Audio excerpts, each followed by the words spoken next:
बम बम बश, बम बम बश।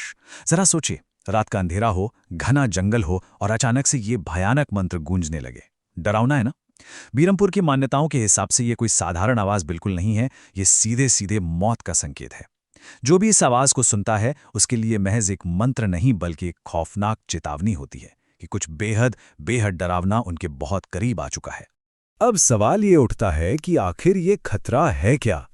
तो बात करते हैं निशिर मोलो की। यही इस कहानी का मुख्य केंद्र है। कहा जाता है कि शनिवार की रात को गांव में 4 खौफनाक आकृतियां निकलती हैं, जिनके कंधों पर एक रहस्यमयी ताबूत होता है। और नियम बहुत ही सीधा और खौफनाक है।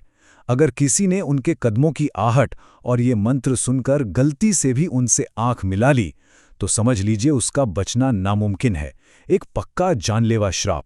चलिए जरा इस टाइमलाइन को समझते हैं कि कैसे 400 साल पुरानी एक घटना आज के समय से जुड़ गई है।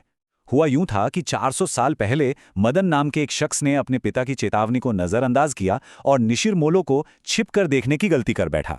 नतीजा, एक बरगद के पेड़ के पास उसकी लाश मिली, जिसके चेहरे पर खौफ जम चुका था। और अब वर्तमान में आ जाइए, मेघना नाम की एक आधुनिक रिसर्चर को ठीक उसी तरह के भयानक सपने आ रहे हैं। वही कोरे वाला जंगल, एक विशाल पक्षी और वो रहस्यमयी पेड़।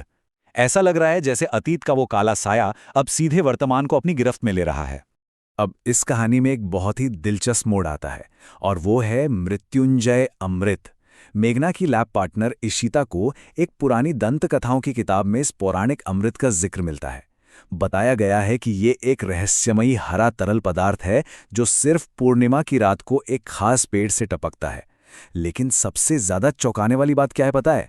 उस किताब में छपा वो पेड़ बिल्कुल वैसा ही है जैसा मेघना रोज अपने डरावने सपनों में देखती है, एकदम हूबहू। यहीं पर दो बिल्कुल अलग दुनियाओं का जबरदस्त टकराव देखने को मिलता है। एक तरफ है दिल्ली की वो मॉडर्न साइंस लैब जहां प्रोफेसर जयदेव की देखरेख में एंटीडोट्स पर काम हो रहा है, मतलब सब कुछ एकदम तार्किक और विज्ञान पर आधारित।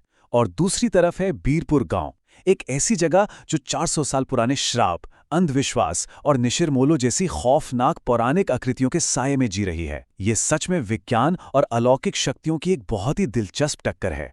तो जब दोनों रिसर्चर्स को उस प्राचीन किताब और मेघना के सपनों के बीच का ये अजीबोगरीब कनेक्शन समझ आता है, तो असल इन्वेस्टिगेशन शुरू होती है। वे उस मृत्युंजय अमृत को खोजने का फैसला कर लेती हैं। अपना असली मकसद छिपाने के लिए वो गांव पर रिसर्च करने का बहाना बनाती हैं और बस पकड़कर पूरे 5 घंटे का सफर तय करके सीधे उस रहस्यमयी बीरमपुर गांव पहुंच जाती हैं। लेकिन देखिए, इन बाहरी लोगों के गांव में कदम रखते ही चीजें कैसे बिगड़ने लगती हैं। लड़कियों के पहुंचते ही सूरज अचानक काले बादलों के पीछे छिप जाता है, बेमौसम की तेज आंधियां चलने लगती हैं।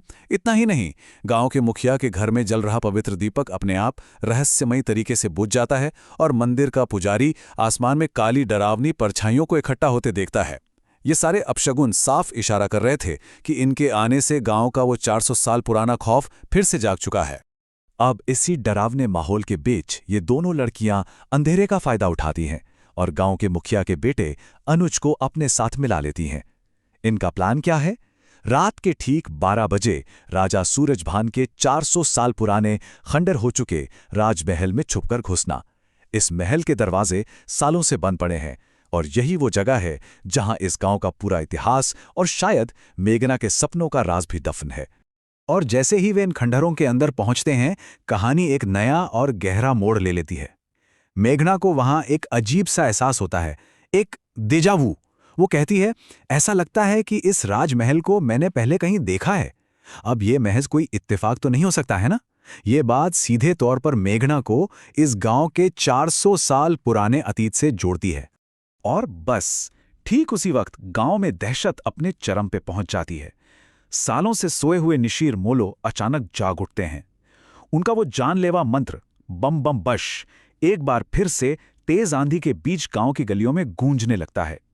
डरे सहमे ग्रामीण और मंदिर का घबराया हुआ पुजारी सबके सब ये समझ जाते हैं कि आज की रात मौत का तांडव होने वाला है, क्योंकि वो खौफनाक आकृतियां अपने ताबूत के साथ लौट आई हैं।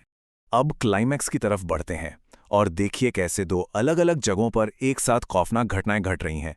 एक तरफ राजमहल के अंदर मेघना, इशिता और अनुज को किसी के भारी कदमों की आहट और एक बंद दरवाजा खोलने की तेज आवाज सुनाई देती है। और ठीक उसी वक्त दूसरी तरफ जंगल में जुआ खेल रहे संपत और कप्ता के सामने साक्षात मौत आकर खड़ी हो जाती है। लाल चमकती आंखों वाले वो आदमी अपना ताबूत लेकर ठीक उनके सामने रुक जाते हैं। सोचिए क्या खौफनाक मंजर होगा वो। और फिर सारी हदें पार हो जाती हैं। जंगल में निशिर-मोलों के कंधों पर रखा वो रहस्यमयी ताबूत आखिरकार खुल जाता है, और उसके खुलते ही वहां मौजूद दोनों आदमियों के मुंह से एक ऐसी दर्दनाक और खौफनाक चीख निकलती है जो पूरे गांव को हिलाकर रख देती है। ये चीख इस बात का पक्का सबूत है कि जिसने भी निशिर-मोलों को देख लिया उसका अंजाम कितना खौफनाक होता है। और इसी के साथ हम इस विश्लेषण के बिल्कुल रोमांचक मोड़ पर आ पहुंचे हैं। इन सब घटनाओं को करीब से देखने के बाद कई बड़े सवाल खड़े होते हैं। आखिर निशिर-मोलो असल में है कौन? उस ताबूत के अंदर ऐसा क्या छिपा है जिसे देखकर इंसान की जान ही निकल जाती है? मृत्युंजय अमृत का असली राज क्या है? और सबसे बड़ा सवाल, दिल्ली की एक मॉडर्न रिसर्चर मेघना इस 400 साल पुराने श्राप से कैसे जुड़ी हुई है? इन सवालों पर विचार जरूर कीजिएगा। इस रहस्यमयी सफर में हमारे साथ जुड़ने के लिए बहुत बहुत शुक्रिया। मिलते हैं अगले विश्लेषण में।